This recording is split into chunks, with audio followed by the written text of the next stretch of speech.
चलो डेप्रिसिएशन में कुछ शॉर्ट क्वेश्चन भी हैं, वो मैं करवा रहा हूँ। ये दो मेथड होते हैं, इन दोनों का एक एक क्वेश्चन करा रहा हूँ, इनफ होते हैं, शॉर्ट क्वेश्चन में इतना सोचना नहीं पड़ता, ठीक है ना, क्योंकि हर चीज़ गिवन होती है, ठीक है।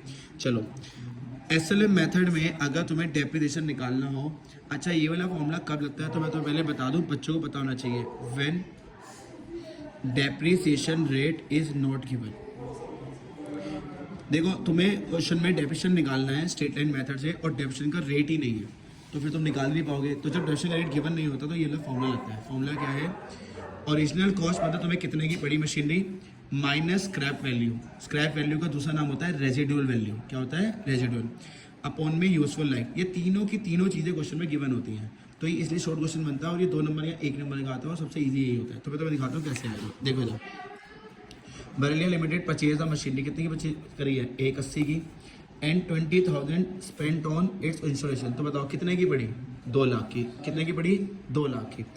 180 की चीज़ थी, साथ में 20 साल खर्चा हो रहा है तो कितने की पड़ी? 2 लाख। देखो दादी estimated useful life. Useful life कितनी है? 5 साल। कितनी है? 5। रिलाइजेबल वैल्यू कितनी दी हुई है? 10,000। कितनी दी हुई है? 10। कह रहे हैं भैया determine the amount of annual depreciation. अब बताओ मैंने पूरा क्वेश्चन पढ़ लिया, कहीं पे डेप्रिसिएशन का रेट गिवन है? नहीं। तो जब डेप्रिसिएशन का रेट गिवन नहीं होता है तो ये फॉर्मूला लगाते हैं। तो बताओ फॉर्मूला क्या लगेगा? Annual depreciation is equal to, मैं भी शॉर्ट में लिख रहा हूँ, मैंने ऊपर फॉर्मूला लिखा हुआ है, ठीक है ना। देखो ओरिजिनल कॉस्ट माइनस में स्क्रैप वैल्यू अपॉन में यूजफुल लाइफ। अच्छा मुझे पहली मशीन कितने की पड़ी थी? 180 की थी, 20 साल उसमें और लग गए थे। कितने की पड़ी थी? 2 लाख की। कितने की पड़ी थी? 2 lakh. Scrap value residual value कितनी थी? 10,000 और यूजफुल लाइफ कितनी थी? 5। तो देखो तीनों की तीनों चीज़ें गिवन थी क्वेश्चन में, बस पुट करनी थी। 1,90,000 डिवाइडेड बाय 5, तो ये आ गया तुम्हारा 38,000। कितना आ गया? 38। तो ये तुम्हारा हो गया। अब अगर सिर्फ इतना आया तो शायद 1 या 2 नंबर का आएगा, ठीक है। बट अगर उसने इसके साथ पूछ लिया डेप्रिसिएशन का रेट भी निकाल दो। क्या निकाल दो? रेट।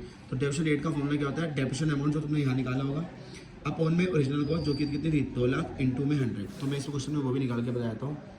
डेप्रिसिएशन रेट तो ये फिर 3 नंबर का भी हो सकता है। Depreciation rate is equal to depreciation amount upon में ओरिजिनल कॉस्ट इंटू में 100। सर ये फॉर्मूले लिख के आने हैं बिल्कुल, और पूरे मैंने तो शॉर्ट फॉर्म यूज़ करी तो मैं पूरे लिख के आने हैं। अच्छा मैंने डेप्रिसिएशन अमाउंट कितना निकाला था यहाँ पे? 38,000 और ओरिजिनल कॉस्ट मुझे कितने की पड़ी थी? 2 लाख इंटू में 100। इंटू 100 का मतलब है आंसर परसेंटेज में निकालना है। किस पे निकालना है? परसेंटेज। तो ये तुम्हारी आ जाएगी 19% और साथ में पर नंबर लिखना मत भूलना। ओके तो पहले बताओ स्ट्रेट लाइन मेथड से समझ आया? एक ही क्वेश्चन इसका इनफ होता है। अगर तुम्हें फिर भी एक करना हो तो बैक एक्सरसाइज में जाके मैं तो बता देता हूँ एक क्वेश्चन प्रैक्टिस के लिए।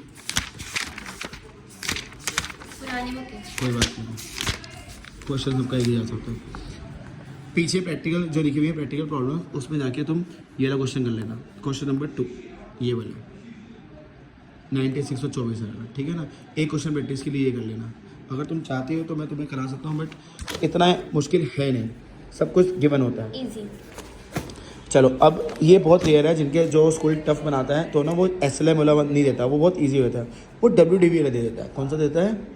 अब WDV में डेप्रिसिएशन का फॉर्मूला देखो ये होता है, अगर रेट गिवन नहीं है, value as on 1 April minus value as on 31 March, ये याद रखना, ठीक है ना। ये तुम्हें कहाँ मिलेगा? ये ना नई बुक में नहीं है, ये पुरानी बुक में है, तो तुम्हें सबको यहाँ से स्क्रीनशॉट लेना ही पड़ेगा क्योंकि नई बुक में नहीं है, ठीक है। तो देखो ये रहा क्वेश्चन, पहले इस पूरे क्वेश्चन का स्क्रीनशॉट ले लो ना। जो क्वेश्चन नंबर 16 तुम्हें स्क्रीन पर दिख रहा है ये, ठीक है ना। चलो अब मैं करा रहा हूँ, स्क्रीनशॉट ले लेना, कोई बात नहीं। इधर देखो, राम परचेज कंप्यूटर ऑन 1 अप्रैल। 1 अप्रैल को कितने की पड़ी थी? 6 लाख को। ही चार्ज डेप्रिसिएशन। अच्छा लो जी, अब WDV मेथड है। कौन सा मेथड है? WDV। कह रहा है 31 मार्च 2024 को, मतलब 1 साल के बाद तुमने उस कंप्यूटर को बेच दिया। Sold the computer. कितने का बेचा? 1,65,000 का, और उसमें तुम्हें लॉस हो गया 75,000 का। वो तुमसे कह रहा है what was the rate of depreciation. और रेट जब गिवन नहीं होता तो फॉर्मूला लगाना होता है। क्या लगाना होता है? स्ट्रेट लाइन होता तो मैं ये वाला फॉर्मूला लगाता, पर क्वेश्चन ने बोला WDV, तो मुझे कौन सा लगाना पड़ेगा? ये वाला। तो जो जगह बनी हुई है यहीं पे लिख दूँ, यहीं पे कर दूँ। तो पहले फॉर्मूला लिख दें, depreciation is equal to value as on 1 April minus value as on 31 March. तो 1 अप्रैल की वैल्यू तो मुझे पता है, कितने की मैंने खरीदी थी? 6 लाख की। कितनी खरीदी थी? 6। ये आ गया 6 lakh. Minus value as on 31 मार्च।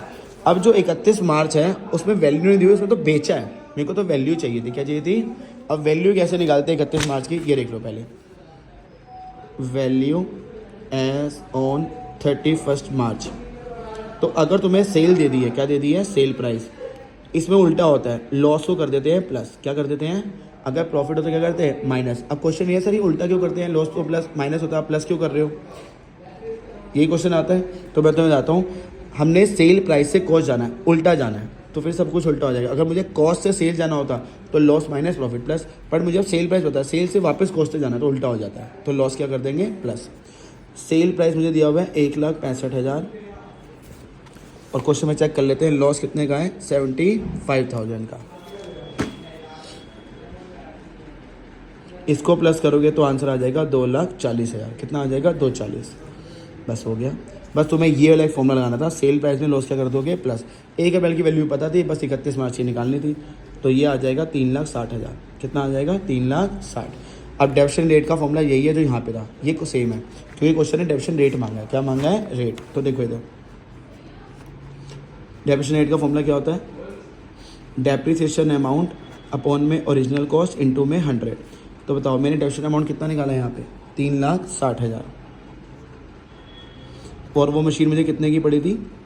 6 लाख की, इनटू में 100। तो ये आ जाएगा तुम्हारा 60% पर एनम। परसेंटेज कैसे आता है? ये फॉर्मूला इनटू 100 करके बस, ये वाला फॉर्मूला वही है जो एसएलएम में था।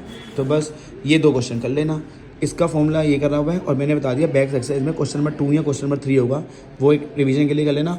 इसका सिर्फ एक ही क्वेश्चन है और नई बुक में नहीं है, तो मैंने कहा था स्क्रीनशॉट ले लेना, ठीक है ना? बस हो गया शॉर्ट क्वेश्चन।